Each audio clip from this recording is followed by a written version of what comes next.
Hello, welcome to our channel. ఈరోజు Sunday special వచ్చేసి chicken వండానండి.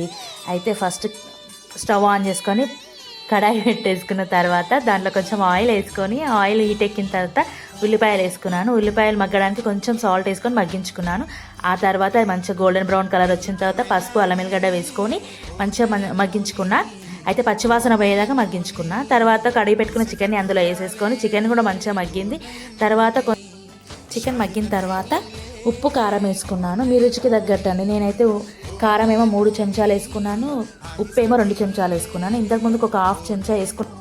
ఉప్పు కారం మంచిగా ఉడికిన తర్వాత ఒక చిన్న టమాటా వేసుకున్నాను. టమాటా కూడా మంచిగా ఉడికేదాకా మూత పెట్టుకొని మంచిగా ఉడికించుకున్న తర్వాత కొంచెం ధనియాల పొడి, ఒక చెంచా, కొంచెం అంటే ఒక చెంచా ధనియాల పొడి, ఒక చెంచా కొబ్బరి పొడి వేసుకొని అది కూడా మంచిగా ఉడికిన తర్వాత ఒక చాయ్ గ్లాస్ వాటర్ వేసుకున్నాను.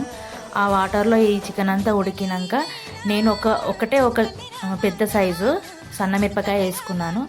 ఫస్టే వేసి ఉంటే నుజ్జు అయిపోతుండే, అందుకే నేను ఇప్పుడు వేసుకుంటాను. అది కూడా మంచిగా ఉడికిపోయిన తర్వాత కొంచెం గరం మసాలా వేసుకొని కొత్తిమీర వేసుకున్నాను. అంతే అండి, చికెన్ రెడీ అయిపోయింది.